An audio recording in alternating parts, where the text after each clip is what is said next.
Now we're going to be taking a look at cloud layers within the Cloud tab of the Atmosphere Editor. And I'm just using our basic default scene right now. And I'm just going to go ahead and adjust our camera and rotate it up just a bit. And then we want to zoom out our focal length and actually reduce our focal so that we can see a little bit more of the sky. And we're going to go up to Atmosphere Editor, which we can do by going to Atmosphere, Atmosphere Editor, or hitting F4. And we also have this button up here we can also click. And we want to go over to the Cloud tab, and we're going to click Add. Now you can see right now we just have our the asileFX cloud collection up right now, although you can use any of the ones that come with View. But I'm going to use just the default cloud, and I'll show you how that's the default. I'm just going to click OK, and these are included in the content folder on the CD. And you can see the only thing that's really different is our scale is set to 2. We have our altitude, and we can raise our clouds up and down in the sky, and our height, so we have how high our clouds are, or their actual height and how tall they are. But there's one other thing I'm going to show you. I'm going to go back to our 4 views, and we're going to take a look at our front view and just zoom out. And the more we zoom out, we'll start to see that we have this big gray box, and what that's representing is our cloud layer. So we can adjust our altitude, and then if we click in our front view, the refresh, we can see that it raised up the altitude of our clouds. We can decrease that. And we can also increase our height, and we can see that changing in our view as well. This is very good for setting up terrains when you have them poking through the clouds. It's a great reference to be able to see where your clouds are at and exactly what you need to do to manipulate them to get the scene that you want. And if we take a look at our other options, we have our cover, which allows us to fill the sky more, and how much of our material for our cloud is going to be covering our sky. Increase that to 100%, full coverage. Bring it down to 0, we don't see our cloud anymore. And even in the lower percentages, right now with our default, we can only see little tiny bits of the clouds coming through until we get a little bit over 50%. What we also have is our density. We can decrease and increase this amount, which is of course how dense our cloud is and how dark it's going to be on the underneath side. Opacity also has lots of play in that, how transparent our clouds are and how much light is going to be shining through them, and that's what we can use this slider for. Our next one is our detail amount. Right now it's set to 50%. If I increase this, we'll notice that we'll have a lot more going on around the edges of our clouds. And I'm just going to go ahead and render that and show you the differences between a detail amount of 50% and 100%. So I'm going to set up a really quick render. Just set it to final, render to screen, and I'm just going to do 640 by 480. Now final is not going to give us the best render, but it'll give us an overall idea of how it's going to look around the edges and really kind of show you what that effect's going to create. So I'm just going to render that really quick. And after we're done rendering, we have our post-render options pop up. And I'm going to note that I have our natural film response turned on. And if we switch back and forth, we can actually see the difference and the effect that that causes. So I'm going to keep that on right now, because personally I like the way that looks. I think it looks a little more realistic. But the one thing we notice is there's a lot of grain in our render. And like I said, that's caused by the fact that we just had it set to a final render. As we increase our render quality, we can go up to broadcast, a lot of this grain will be removed. But we'll take a better look at that and a more closer look at that a little bit later as far as actual rendering at high resolutions, because that can be very, very important. The higher resolution you go, the more render time you're going to need, because you need to increase your effects quality. But what we really want to look at right now is more of the edges of our clouds. And we can see overall they're fairly smooth. We do have a lot of a little randomness up around here into the different areas, but overall we have a very smooth effect. So I'm going to go ahead and close this out, and now we're going to render with a detail amount of 100%, and we can see the differences between the two and how much extra scattering we'll be getting on the edges and how much we can really change our clouds just by changing that detail amount. If we take a look at our clouds now, we can see that their overall shape is the same, but by looking at the edges we can tell there's a lot more little fragments here and there, and a lot more scattering within the outside edges of the clouds. So the detail amount can play a very huge role in how your clouds are going to look.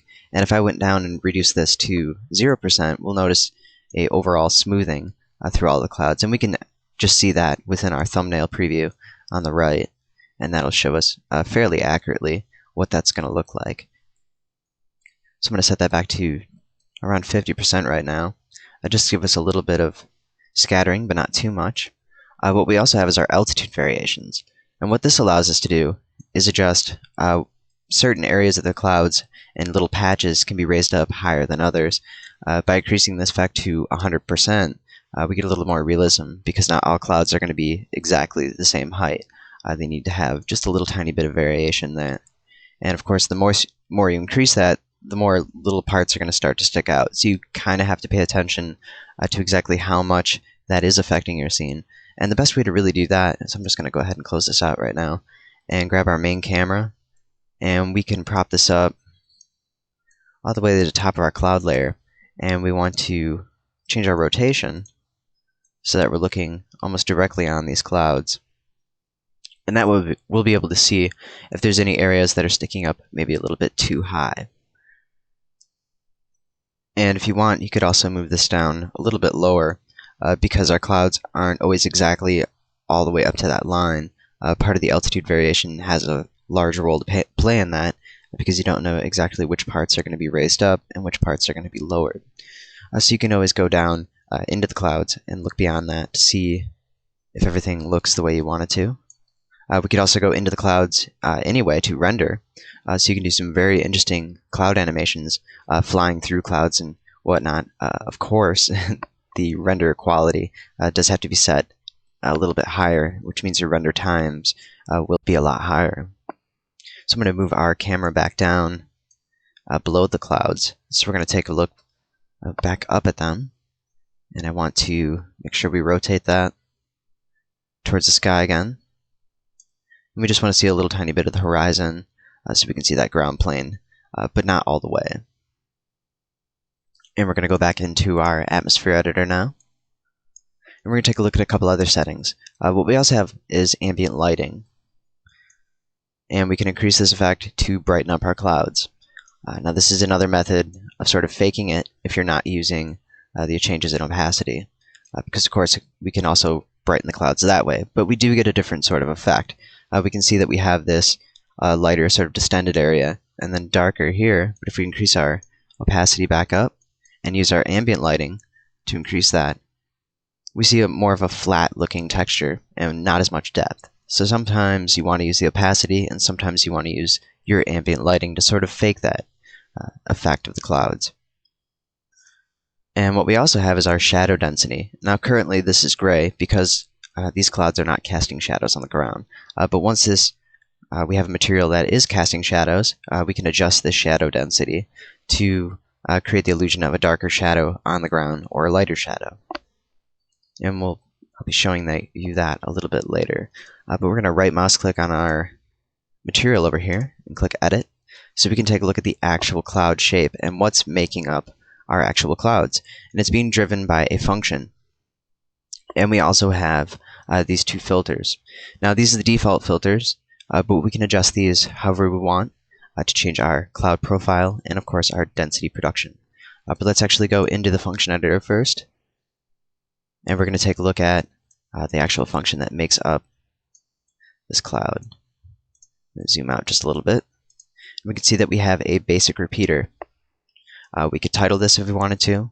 Of course, this is really the only one we have on there, so I'm going to kind of leave that where it's at. You notice that we have our noise set to Perlin Noises Gradient, and we have our wavelength at 1, 1, 1. So this is basically a default fractal node. And we can, of course, add other fractal nodes or change this one, and we'll just be doing a couple of different things to show the different effects we can achieve by just changing a couple of simple settings. And just want to drag this off to the side just a tiny little bit so we can see our preview window just a little bit better. I'm going to change our wavelength first of all to 2, which is going to stretch out our texture a little bit more. And we're going to see that our clouds start to elongate on that x-axis. And that's because of the direction that our camera is facing. If we were facing the other direction, we'd have to use Z. But keep in mind too, this will stretch your clouds out in a direction that may not be aesthetically pleasing, depending on your camera rotation. So I'm going to go ahead and click OK right now, and we're just going to stick with this small change. And the first thing I want to do is actually raise up our altitude and decrease our cover, and that way we can see a little more of the actual material itself and how it's being stretched. And then we're going to rotate our camera to look in another direction,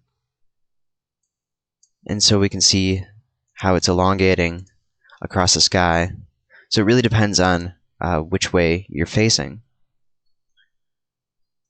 or which way you want to have your clouds animated, and it's just one thing you really have to pay attention to. We're going to go back into the material editor and edit our function. Have that pop up. And there's a couple of other things we can do. We could, of course, edit this as we would any other fractal node.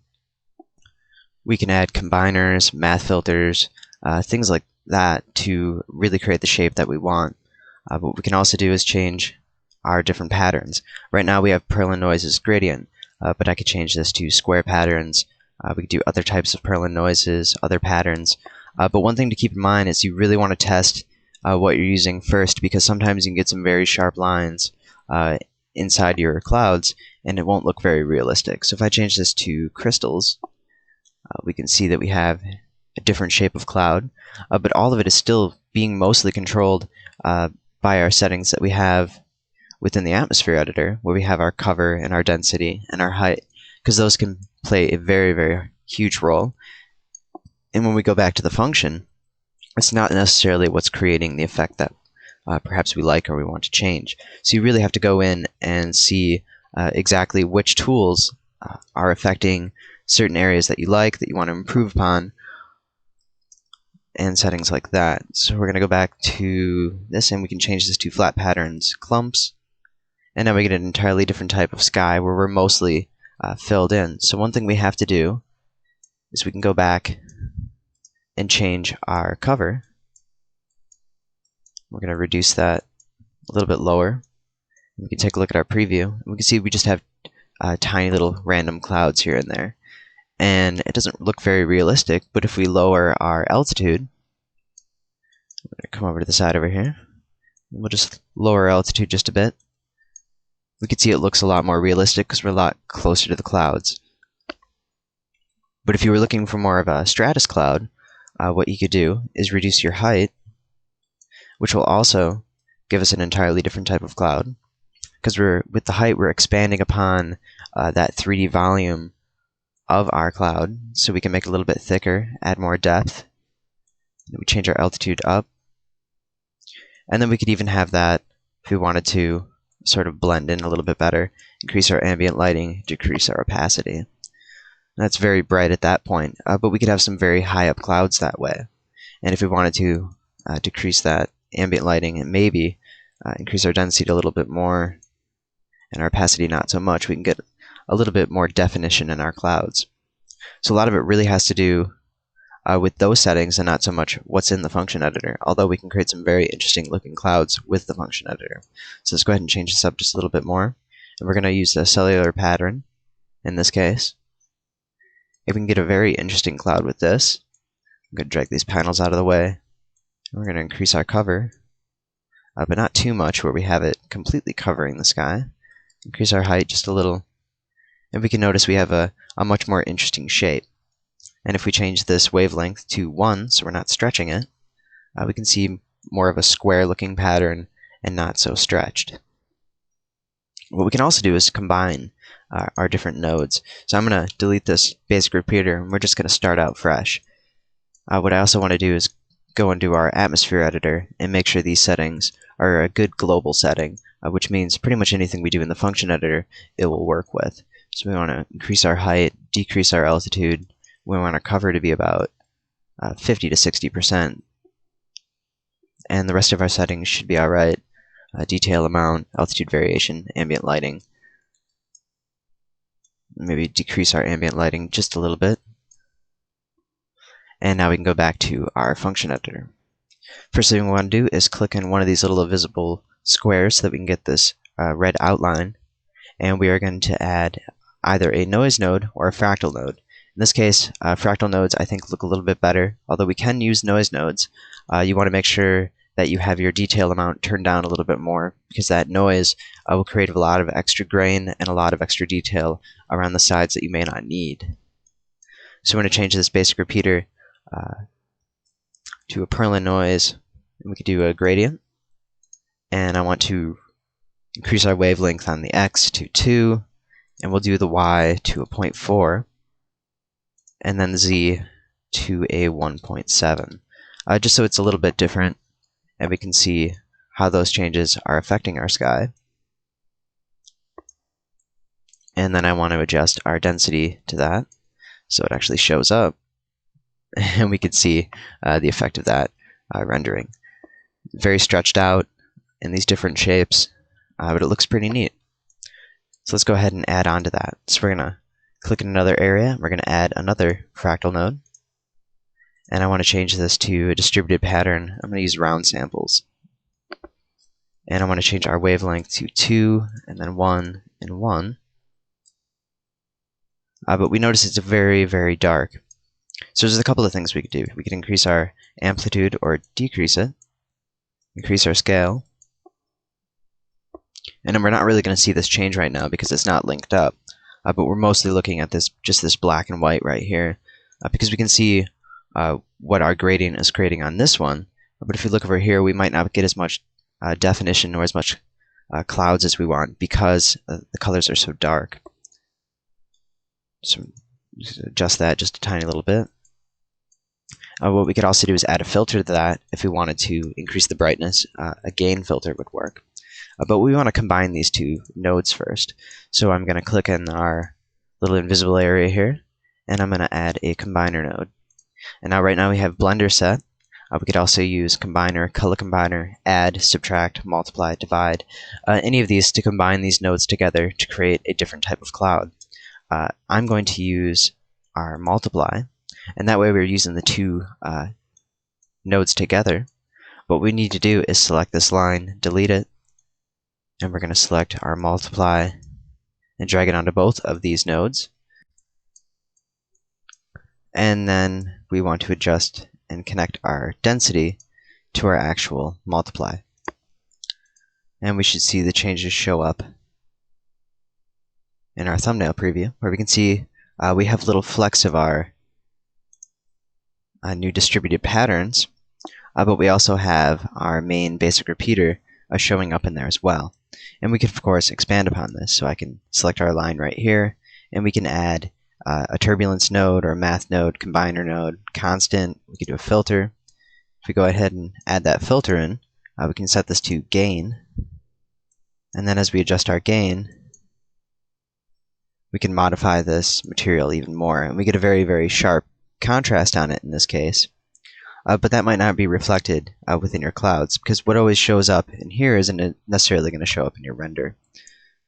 But you do want to double check and make sure. But as we just add this a little bit, we can actually see down here in the lower left how our overall material is being adjusted. So we don't want any sharp lines like this, so we have our gain too low.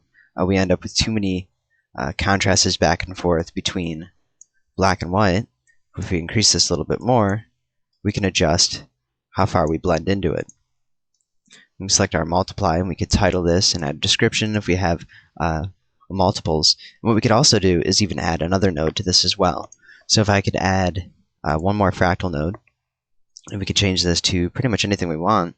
We could do line patterns, we could do cracks, other patterns, dots, we could do water, granite will also work. Change our wavelength to 4 on this one for all of our axes. And then we can adjust our multiply and just grab that extra little arrow that's popping out there and just connect that as well. So now we have even more variation and even more of our basic repeating fractal nodes creating this cloud layer. And the more we adjust this, we get different types of effects. So I can change our wavelength to 10 on this one, and we can see that certain parts start to disappear and other parts start to pick up.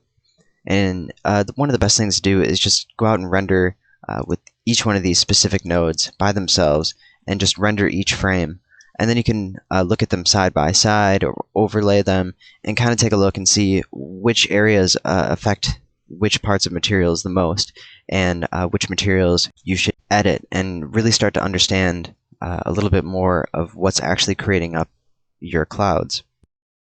So now we can see our changes that we've created in our function editor by creating certain nodes, and I'm just going to go ahead and actually delete these, and even our multiply, so that we just have back to our basic repeater.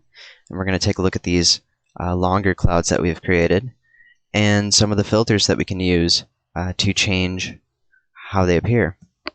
So the first thing we're going to take a look at is our density production. And I'm just going to edit the filter for that, and I'm going to change this to a curve. And we can see even by changing that to a curve, we get a lot of changes within our material. And I'm going to click in this area right here, create a new key point, and we're just going to create a little bit of a filter and sort of drag this point in and out. And this is all real time, so as we edit these changes, they show up immediately in our thumbnail preview. So it's a very good idea to keep an eye on that while you're editing these filters, because of course just creating a filter out of nowhere is not going to do you any good, because you don't know what it's affecting.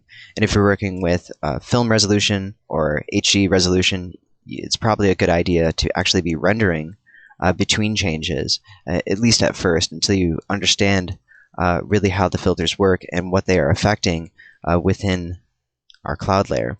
If we drag down this right side a little, we're going to see that we lose a lot of our definition, but we can pick it up in the center, and we start to create clouds from different parts of our nodes that we have in the function editor.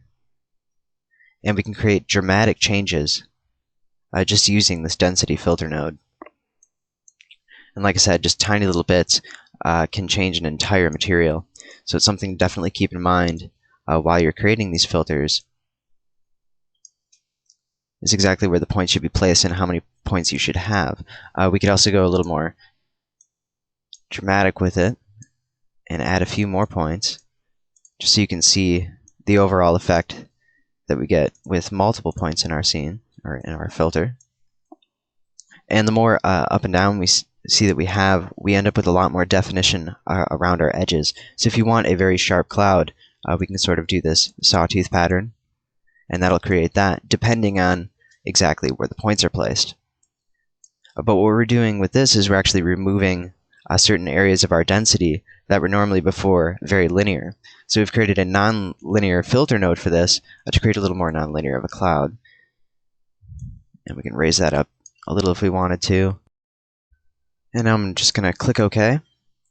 And what I want to do is actually just render this really quickly.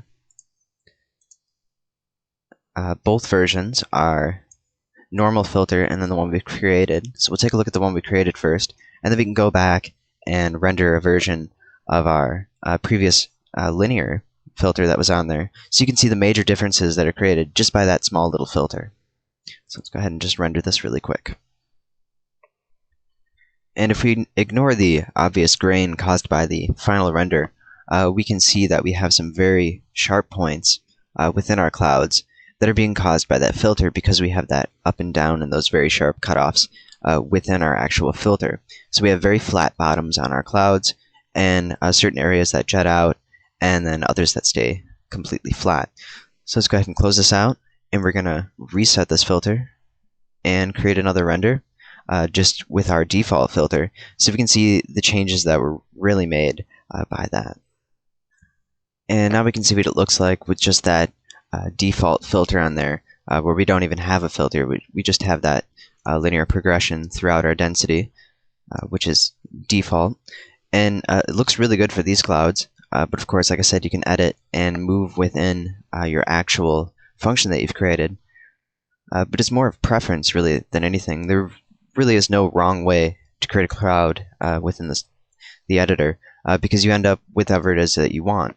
You make changes to what you see fit, and you can't exactly restrict yourself because of what certain tools are being used by certain people. So just kind of go in and play around with it yourself and figure out exactly what you want, and don't be confined by creating certain defaults and recreations, because there's no wrong way, just as long as you find it aesthetically pleasing. So now I'm going to go ahead and close this out, and we're going to take a look at our custom cloud layer profile. Now right now it's checked on with our default filter, but I can go ahead and turn that off. And we can see it doesn't make too large of a difference within our thumbnail preview. But let's go ahead and just render that, and we can see with this turned on and off to take a look at our differences. Okay, and now we can see what it looks like with that cloud profile turned off. And we're going to go ahead and turn that on and re-render it. And now we can see, although it is a minor change and nothing too major or dramatic, but we can see a little bit of a difference, mostly in the fullness of the clouds and a little bit of the shape. But overall, that's mostly the same.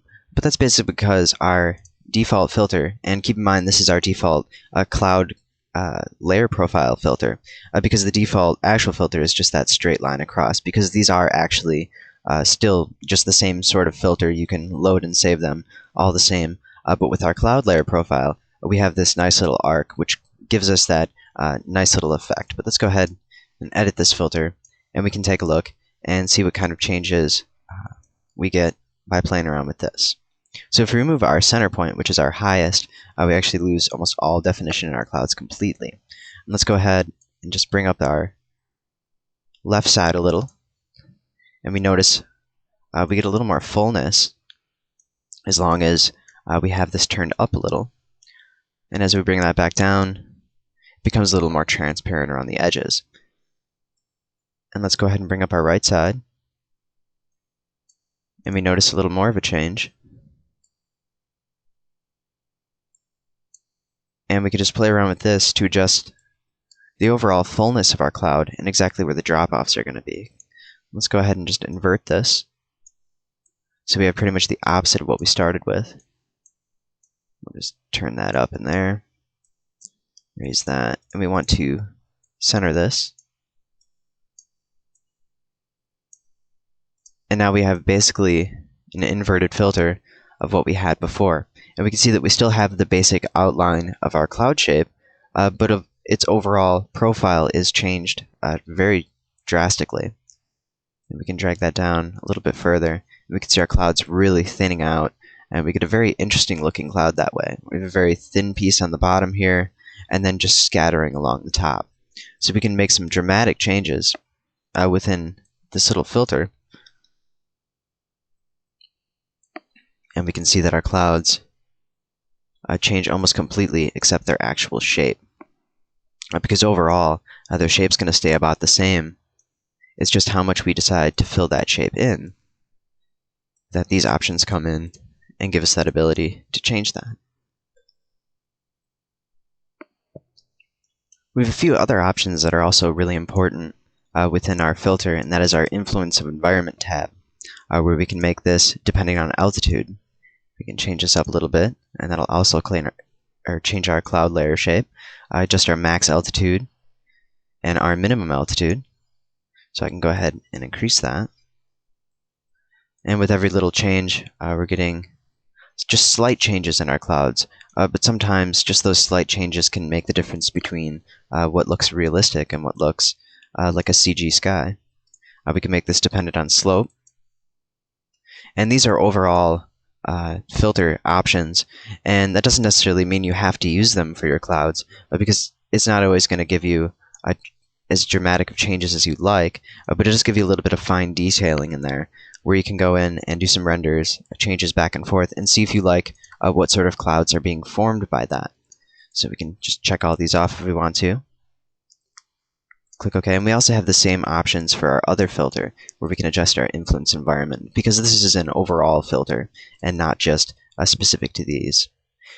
We also have some more cloud layer detail within this tab, where we can adjust the scaling of our clouds, and we can see that effect changing in our thumbnail preview. Although our overall shape is staying the same, we still have this outline right here and with a little thin line on the bottom. But by adjusting the scaling, we're adjusting the actual cloud in that filter within that shape. So we can either make little bits of cloud, or we can make large clumps all together, each giving you a different type of effect.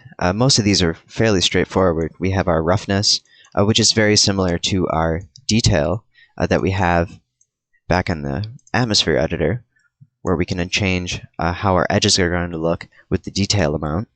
So this roughness is very similar to that, but we can use the two together to create entirely different types of effects. We can also add variations, which is kind of like our altitude variation, except this is our shape variation, which then our actual cloud. And then we can also adjust how uniform this cloud is overall, and sort of adjust that. And right now we don't see too much of a change between that back and forth, but that really depends on your filters, and sometimes you just need a little bit of fine-tuning outside of your other options, outside of your fractal nodes that you've created in the function editor, outside of your filters, and whatever else you have in the atmosphere editor, because a lot of these tools can be used back and forth to sort of create the same effects, but by using them little bits of one, a little bit of another, what we can create is some a lot more realistic looking variations and create some very realistic looking clouds.